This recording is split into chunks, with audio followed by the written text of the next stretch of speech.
Hindi, akin lang minsan may way na ng pagsalita si Casey na hindi niya siguro napapansin, pero parang siguro yung lambing niya na pagsalita. Parang minsan nagiging kaboses ni Rufa making. Minsan ba yung Si Mama sasabihin. minsan talaga. Paano ba si Rufa May? Parang, hey you. Ay, nako. Extend yung mga baba. Casey, ang galing ng voice acting niya ni Casey, kaya niyang gawin lahat, pati accent. Ano ba yun? Share mo naman. Ako ang aware. Hindi siya aware na may ganun siyang side. Hindi ka aware.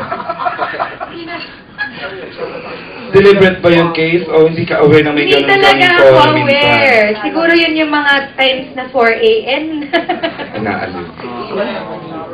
Kasi Pao, discoveries kay Pao after 4 years.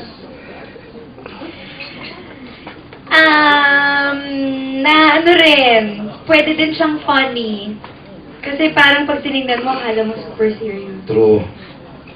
Oo, totoo serious siya. Serious looking pero... Ano yung mga funny side?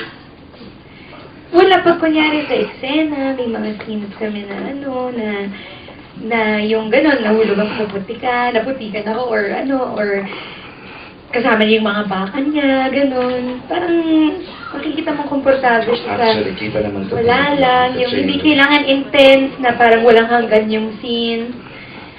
Hindi, Parang si Nathan. hindi kailangan gano'n. So, maganda na ma-experience namin yung light room. Parang mas True. ibang ano naman. Kasi kapang morning, Morning. At saka yung dalawang magkasunod mong suit, medyo matindi, di ba? huwag ka lang, tsaka ikaw lang. And same thing with Pao, matindi rin yung mga roles mo from SB Pack to And isa pa siguro napansin ko kay Yan, Casey dumadami. siguro na hindi na kasi parang pag titignan mo si Casey parang maarte, ganyan. Pero dito hindi, as in, pag naka-work mo siya, makikita mo nalalaglag sa putikan na parang kahit yung mukha niya mapuputikan, tumatapos Hindi nga. sa putik, sobrang... Parang dumb sobrang- blonde lang.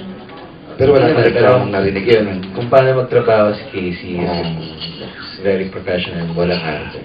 Sabi rin ni Juday yan. Sa kanila, Coco and Kim.